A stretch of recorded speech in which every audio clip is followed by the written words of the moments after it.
তোমরা হয়তো প্রত্যেকেই জানো যে আমাদের ইন্ডিয়ান সিনেমার আরো একজন বড় সুপারস্টার ধরমজি, ধর্মেন্দ্র পাজি আমাদের মধ্যে আর নেই। গতকালকে তিনি পরলোক গমন করেছেন।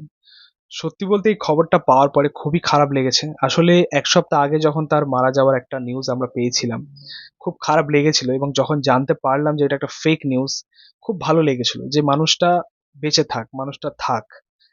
খুব আনন্দ পেয়েছিলাম, কিন্তু তারপরেও মানে সত্যি বলতে ভগবানের একটা অন্য ইচ্ছা ছিল আর কি।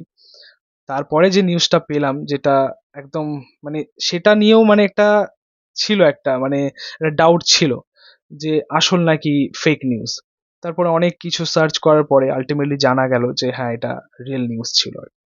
তো খুবই খারাপ লাগছিল, এবং এই বিষয়টা নিয়ে ভিডিও করতাম না, ঠিক আছে, কিন্তু কিছু কথা বলতে ইচ্ছে করছে এবং বলা দরকার আছে এই মানুষটাকে নিয়ে। আসলে আমাদের ছোটবেলাকার হিরো আর কি, ঠিক আছে, সত্যি বলতে আমরা সিনেমা দেখা চালু করেছি আর কি তাদের ছবি দেখে, ঠিক আছে।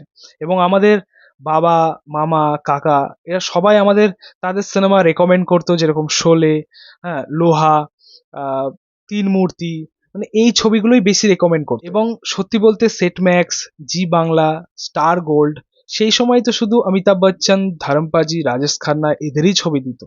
এবং এগুলো দেখেই সত্যি বলতে আমরা বড় হয়েছি।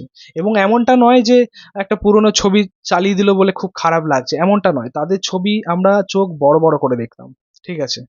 তো এটাই হচ্ছে বলা। তার মধ্যে লোহা আমার খুব ভালো লেগেছিল, তিন মূর্তি আমার খুব ভালো লেগেছিল। এবং এই মানুষটা বাংলাতেও একটা কাজ করেছে। বাংলাতে অ্যাকচুয়ালি একটা নয়, দুটো, তিন মূর্তি, তার আগে পারি বলে একটা সিনেমা করেছিল, প্রথম সিনেমা ছিল বাংলায়, ঠিক আছে। সেখানে তার পারফরমেন্স খুব ভালো ছিল, এবং এত সুন্দর একজন মানে গুড লুকিং একজন পার্সন আর কি ধরম পাজি। রিসেন্ট টাইমে তার কিছু রিল ভিডিও আমরা দেখেছি, তার কিছু ভিডিও আমরা ক্লিপ দেখেছি, যেখানে বোঝা যায় মানুষটা এই বয়সে এসেও নিজের পার্সোনালিটিটাকে মেনটেন করতে পারতেন। তার সেই অ্যাটিটিউড, তার সেই হ্যান্ডসাম লুক, সেটাকে তিনি মেনটেন করতে ভালোবাসতেন। সেটা বোঝা যেত, তার তার তার কিছু কথা শুনে বোঝা যেত, তার লুক দেখে বোঝা যেত। সত্যি বলতে বলিউডের আরো একটা স্তম্ভ চলে গেল, ঠিক আছে। রিসেন্ট টাইমে আমরা এটাই দেখতে পাচ্ছি যে একের পর এক মেন মেন যারা অভিনেতা, বলিউডের স্তম্ভ যাদেরকে আমরা বলে থাকি, তারা ছেড়ে চলে যাচ্ছেন। মানে একটা এরা, একটা গোটা এরা শেষ হয়ে যাচ্ছে। তার প্রথম কাজ ছিল 1960 সালে, আর তার শেষ কাজ আমরা খুব শীঘ্রই পেতে চলেছি 21। এবং রিসেন্ট টাইমে আমরা শোলের কিছু ক্লিপ পাচ্ছি, খুব দেখছি আমরা, ভাইরাল হচ্ছে সেগুলো, মানে দেখছি আর সত্যি মনের মধ্যে যেন একটা কি একটা জিনিস কাজ করছে, যে মানুষটা চলে গেল, মানে জয় ভীরুর যে ফ্রেন্ডশিপ সেটা কেটে গেল। হয়তো আজকে ধর্মপাজি আমাদের মধ্যে নেই, কিন্তু তার কাজের মধ্যে দিয়ে তিনি বেঁচে থাকবেন, অমর হয়ে থাকবেন।